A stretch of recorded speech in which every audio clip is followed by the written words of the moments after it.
মোথাবাড়িতে জিহাদিরা বলছে, একজন জিহাদি বলছে পুলিশ এসে গেছে। বলছে না না, পুলিশ কিছু করবে না, আমাদের গুলি করতে পারে না, কারণ তাদের সরকার আছে পশ্চিমবঙ্গে, মুসলিম লীগের সরকার। আরেকজন বলছে হিন্দু শূন্য করে দেব, আরেকজন বলছে জয় শ্রীরাম। বাজে ভাষা আমার মুখে আসবে না, ভদ্রবাড়ির ছেলে বলছে ড্যাশে ঢুকিয়ে দেব। এরপরেও ঘুমাবেন নাকি আপনারা? এখানে আমরা সংখ্যাগরিষ্ঠ আছি, আমি মারপিট করতে বলবো না, আমরা পারবো না।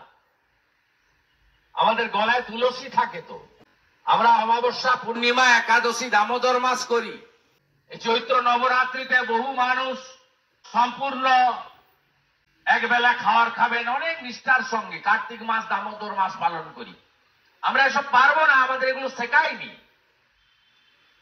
আমরা যদি সবাই ঐক্যবদ্ধ ভাবে প্রতিবাদ না করি, শুধু নন্দীগ্রাম থাকলে তো হবে না।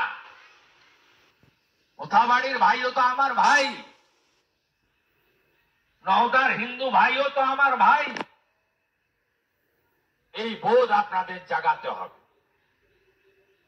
আমার উপর খুব রাগ, আমার কোনো অসুবিধা নেই। বারুইপুরে জিহাদিরা আমার গাড়ি ভাঙলো। আমি এক সপ্তাহের মধ্যে ওখানে গিয়ে ওদের উপরে দাঁড়িয়ে কর্মসূচি করে এসেছি। অতএব আমি আপনাদের বলবো, দয়া করে জাগুন, উঠুন। এই লড়াই অস্তিত্ব রক্ষার লড়াই, এই লড়াই বাঁচার লড়াই। কিছু পেয়েছি, অনেক কিছু পাইনি, সব তো পরে হবে। 85% ছিলাম, 67 হয়ে গেছে। আর 10-15 বছর পরে আমরা 50-এর নিচে নেমে যাব। তখন এখানে প্রধানমন্ত্রী তৈরি হয়ে যাবে। কেন্দ্রাবাড়ির প্রধানমন্ত্রীর নাম হবে শাহাউদ্দিন, দাউদপুরের প্রধানমন্ত্রীর নাম হবে শামসুল, এখানকার প্রধানমন্ত্রী হবে দু ভাইয়ের কেউ একজন, রুকু নাজু।